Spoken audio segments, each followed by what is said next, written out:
ஒவ்வொரு தீபாவளியிலையும் என் அம்மாவை நான் கவனிச்சுட்டு தான் இருக்கேன். எல்லாரையும் மகிழ்ச்சியா வச்சுக்க சமையல் அறை, வீட்டு அலங்காரம்னு ஒவ்வொரு அறையா பம்பரமா வேலை பார்த்துட்டு இருக்காங்க. அத அவங்க நிறுத்தினதே இல்ல, ஏன் உட்கார்ந்தது கூட இல்ல. இப்படிப்பட்ட என் அம்மாவுக்கு இந்த தீபாவளிக்கு எப்பவும் போல இல்லாம ஏதாவது வித்தியாசமா ஸ்பெஷலா ஒரு பரிசு கொடுக்கலாம்னு நினைச்சேன். அது அவங்களுக்கு உண்மையாவே தேவையான ஒண்ணா இருக்கணும். அதனாலதான் நான் அவங்களுக்கு மிரக்கிள் ஆஃப் மைண்ட் ஆப்பை அனுப்புனேன். அப்புறம் இந்த தீபாவளி இரவு உலகமே பட்டாசுகளின் ஒளியால வண்ணமயமாச்சு. அம்மா வீட்டுல கண்களை மூடி அமர்ந்திருந்தாங்க, காதுகள்ல இயர்போன்ஸோட.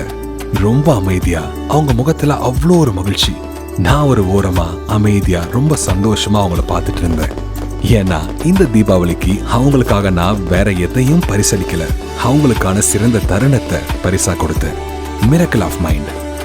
இப்படி ஒரு பரிசோட இந்த தீபாவளியை கொண்டாடுவோம்.